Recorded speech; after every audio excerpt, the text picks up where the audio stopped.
से मध्य प्रदेश विधानसभा का शीतकालीन सत्र शुरू हो चुका है। पहले दिन की कार्यवाही शुरू हो चुकी है। सबसे पहले दिवंगत नेताओं को श्रद्धांजलि अर्पित की जाएगी। उसके बाद नवनिर्वाचित विधायक आज शपथ लेंगे। बता दें, सिर्फ 5 दिन तक शीतकालीन सत्र चलेगा और आज शीतकालीन सत्र का पहला दिन है और पहले दिन की कार्यवाही अब शुरू हो चुकी है। बता दें, दिवंगत नेताओं को आज श्रद्धांजलि अर्पित की जाएगी और उसके बाद नवनिर्वाचित विधायक, जो कि 3 विधायक हैं, उनको शपथ दिलाई जाएगी।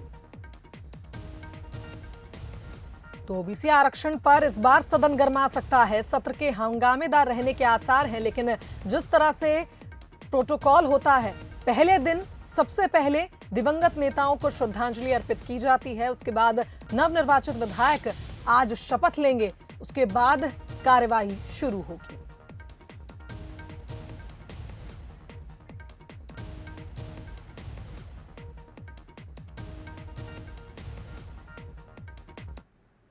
तो सत्र शुरू होने से पहले विधानसभा अध्यक्ष गिरीश गौतम से खास बातचीत की संवाददाता आकर्ष शर्मा ने। आइए सुनाते हैं। आज से विधानसभा का शीतकालीन सत्र शुरू होने जा रहा है। इस पर बात करने के लिए हमारे साथ विधानसभा अध्यक्ष गिरीश गौतम जी हैं। सर, विधानसभा सत्र में जनता से जुड़े हुए मुद्दे ज़्यादा से ज़्यादा उठाए जाएं, लेकिन हम पूर्व में देख चुके हैं कि सत्र जो है हंगामे के चलते कहीं ना कहीं चल नहीं पाता है। तो इस बार आपकी प्राथमिकताएं क्या रहेगी कि जनता से जुड़े हुए मुद्दों पर ज़्यादा से ज़्यादा चर्चा हो सके? कल सर्वदलीय बैठक में इस बात में सबने सहमत व्यक्त की कि विधानसभा चलनी चाहिए। सारे दल के लोग थे और सबकी एक राय थी कि विधानसभा चले, क्योंकि सबकी मान्यता यही है कि जन अपेक्षाओं की, जन आकांक्षाओं की, जन समस्याओं को सरकार के समक्ष रखने का सबसे बेहतरीन कोई स्थान यदि हो सकता है तो वो विधानसभा हो सकती है। उससे बड़ा पटल कुछ है नहीं। दूसरा, मैं ऐसा मानता हूं कि हमारा जो विधायक विधानसभा में आता है वो जन समस्याओं के लिए उससे बेहतर प्रतिनिधि कोई हो नहीं सकता, और जनता की जो अपेक्षा है उसकी पूर्ति का वो माध्यम बनता है। सर, विपक्षी दलों का ये कहना है कि जो विधानसभा सत्र है वो काफ़ी छोटा है, इसको बड़ा होना चाहिए। अभी भी हम देख रहे हैं शीतकालीन सत्र 5 दिवसीय है, तो क्या शीतकालीन सत्र बढ़ाया जाएगा? न, बिल्कुल शीतकालीन सत्र बढ़ाया जाएगा। तय ये करना अपने को कि हमको कार्य दिवस ज़्यादा चाहिए कि कार्य अवधि चाहिए, ये सब की मांग कर रहे हैं। कार्य दिवस से कोई कार्य अवधि चाहिए। केवल विधानसभा के 10 दिन या 15 दिन इसलिए हो कि हम 11 बजे आमे, विधानसभा समवेत हो, हम हल्ला करें, बाहर चले जाएं, कल तक के लिए हम स्थगित कर दें, फिर कल आमे, फिर समवेत हो, फिर हल्ला हो, फिर चले जाए, फिर आमे, फिर समवेत हो, फिर हल्ला। इसके लिए कार्य दिवस से मतलब नहीं है, अपने को कार्यवत से मतलब है। तो मैंने कल भी कहा है, आज कार्यमंत्रणा में भी तय करूंगा इस बात को कि आप आइए सब मिलकर के, यदि आप ऐसा चाहते हैं कि हमको कार्यवधि चाहिए, अपनी बात को कहने का अवसर मिलना चाहिए, तो उसका एक ही तरीका है। तरीका ये कि आप 5 बजे तक बैठते हैं, आप बैठिए 7 बजे तक, 8 बजे तक बैठिए, मैं बैठने को तैयार हूँ। मर्यादा बनी रहे विधानसभा की, इसको लेकर सर क्या आप और विधायकों से बात करेंगे? अभी एक तो आज फिर से नया चार शुरू करने जा रहा हूँ। आज मैंने चिट्ठियाँ लिखी है, जिनके क्वेश्चन लगे हैं, प्रश्नकाल में जिनका आया है, कि आपको अब हम विधानसभा में जो आपको प्रश्नोत्तरी छप दी गई है उसमें से प्रश्न पढ़ने की अनुमति नहीं दूंगा, न तो उत्तर पढ़ने की अनुमति दूंगा। आप पहले से पढ़िए, पढ़ करके आइए और उसमें से क्वेश्चन जो पूरक बनता हो, पॉइंटेडली वो क्वेश्चन पूछिए, जिससे मंत्री को भी सुविधा हो, मंत्री से आप ज़्यादा जवाब ले सके। जो नए विधायक आए हैं उनको लेकर भी आपने अलग से दिवस रखा है? हाँ, कर दिया, इस बार भी कर दिया है। 22 तारीख को केवल जो प्रथम बार के विधायक उनका और केवल महिलाओं के क्वेश्चन लिए जाएंगे। कोरोना को लेकर से क्या कुछ गाइडलाइंस हमने तय कर दी है। सरकार की जो गाइड है उसको 100% पालन कर रहे हैं। अपनी तरफ से डबल डोज का कंपल्सन कर दिया है, जिसको डबल डोज होगा वही भीतर जाएगा। विधायकों के लिए भी सर ये कंपल्सन? सबके लिए। तो ये थे विधानसभा अध्यक्ष गिरीश गौतम जी। कोरोना गाइडलाइन का खासकर पालन करना होगा। दोनों डोज लगने के बाद ही विधायकों को एंट्री दी जाएगी। उसके साथ ही उनका कहना है कि यदि आप विधानसभा सत्र बढ़ाने की बात कर रहे हैं तो सिर्फ हंगामा नहीं चलेगा, कार्य अवधि की बात करें, यदि 35 घंटे हैं तो 50 घंटे करने के लिए तैयार हैं। सिर्फ कार्य दिवस बढ़ाने से काम नहीं चलता कि विधायक आए, हंगामा करें और चले जाएं। कैमरा पर्सन अश्विनी सिंह के साथ आकर्ष शर्मा, बंसल न्यूज, भोपाल।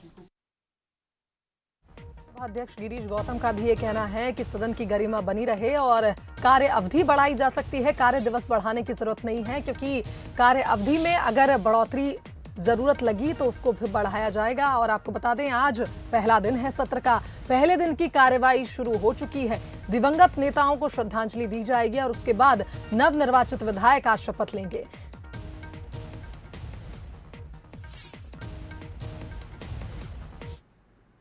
तो सत्र की कार्यवाही शुरू होने से पहले कार्य मंत्रणा समिति की बैठक हुई और उस दौरान कमलनाथ ने क्या कुछ कहा, आइए सुनाते हैं। हमने स्थगन प्रस्ताव दिया है कि बहुत महत्वपूर्ण मामला है। मध्य प्रदेश की 55% ओबीसी आबादी आज वंचित है, तो ना परिसमन, ना रोटेशन और ना ओबीसी का आरक्षण, ये है वाह वाह भारतीय जनता पार्टी। बीजेपी कह रही है कि माफी प्रस्ताव लाए, माफी प्रस्ताव देखिए, लाए, कुछ ये कोई चीज़ छिपी नहीं, कोई चीज़ छिपी नहीं, सब अब साफ आ गया। तो इनकी आत्मा की आवाज़ अब उभर के आई है। चलिए तो इस खबर पर अपडेट ले लेते हैं। विशेष संवाददाता मनोज सैनी लाइव हमारे साथ जुड़ गए हैं, उनका रुख कर लेते हैं। मनोज जी, अभी कमलनाथ जी को फिर सुना, कल भी उन्होंने ओबीसी का मुद्दा बोला था, आज भी कह रहे हैं ओबीसी आरक्षण को कह लिया जाए या रोटेशन प्रक्रिया को कह लिया जाए या परिसीमन को कह लिया जाए। बीजेपी पर बड़ा आरोप वो लगा रहे थे और कहीं ना कहीं ये इशारा कर रहे थे कि हंगामा तो जरूर होगा ओबीसी आरक्षण पर, लेकिन उससे पहले कार्य मंत्रणा समिति की बैठक हुई। उस बैठक में क्या कुछ तय हुआ? देखिए, कार्य मंत्रणा समिति की जब भी बैठक होती तो आगे जो कार्यवाही सुचारू रूप से किया जाना उसके लिए की जाती है, वो उस पर दोनों ने अपनी सहमति जताई है। लेकिन जो स्थितियां दिखाई दे रही, जिस तरह से हम देख रहे हैं कि ओबीसी का मुद्दा दोनों ही तरफ से, ये तो कमलनाथ को आप सुन रही थी, उसके अलावा नरोत्तम मिश्रा जी की बात करें, भूपेंद्र सिंह की बात करें, सभी ने ये कहा है कि कांग्रेस नहीं चाहती है। अब दोनों एक दूसरे के ऊपर डालने का प्रयास कर रहे हैं, लेकिन विधानसभा की कार्यवाही शुरू हो गई है। शुरुआत में जैसा हम जानते ही हैं कि वंदे मातरम होता है, कार्रवाई के बाद फिर आगे की बातें आगे बढ़ेंगी। और खास बात यह है कि दो जो चुनकर आए हैं नए विधायक, उनको शपथ दिलाया जाना है और उसके बाद श्रद्धांजलि होगी उन दिवंगत नेताओं के लिए और ग्रुप कमांडर वरुण के लिए। उसके बाद फिर आगे की कार्रवाई शुरू होगी। लेकिन आज जो दिखाई दे रहा, हमें लगता नहीं है कि कार्रवाई आगे बढ़ेगी, क्योंकि वही मुद्दा, ओबीसी का मुद्दा जमकर गरमाया हुआ है और शायद 3-4 दिन तक यही सुनाई देगा। 18,000 करोड़ का अनुपूरक बजट पास होना है, 5 विधेयक पास होना है, तो ये तो हो जाएंगे, लेकिन इसके बीच में हंगामे की भेंट चढ़ेगा विधानसभा, ऐसा दिखाई दे रहा है। जी मनोज जी, धन्यवाद आपका तमाम अपडेट्स के लिए। तो देखिए, पहले दिन की कार्यवाही शुरू हो चुकी है, दिवंगत नेताओं को श्रद्धांजलि अर्पित की जाएगी। उसके बाद नवनिर्वाचित विधायक आज शपथ लेंगे। बता दें, सिर्फ 5 दिन तक ये शीतकालीन सत्र चलेगा और इस बीच इस सत्र के दौरान अनुपूरक बजट भी सरकार पेश करेगी। इसके अलावा 5 विधेयक हैं, जिसमें वसूली विधेयक मुख्य आकर्षण का केंद्र इस बार बना हुआ है, उसको पास किया जाएगा। लेकिन ओबीसी आरक्षण का मुद्दा वो मुद्दा है जिसके चलते सत्र हंगामेदार हो सकता है। तो नवनिर्वाचित विधायक आज शपथ लेंगे और जैसा कि विधानसभा के अध्यक्ष गिरीश गौतम का कहना था कि 22 तारीख को उन नवनिर्वाचित विधायकों के लिए समय रखा गया है कि वो अपना पक्ष रखेंगे, अपने जवाब देंगे और उस दौरान महिला विधायकों को भी मौका दिया जाएगा। 22 तारीख का जो दिन है वो नवनिर्वाचित विधायकों और महिलाओं के लिए फिक्स किया गया है। ऐसे में 5 दिन तक चलने वाले इस सत्र में क्या कुछ होता है, देखना होगा। चलिए, यहां रुकेंगे छोटे से ब्रेक के लिए, फौरन लौटेंगे।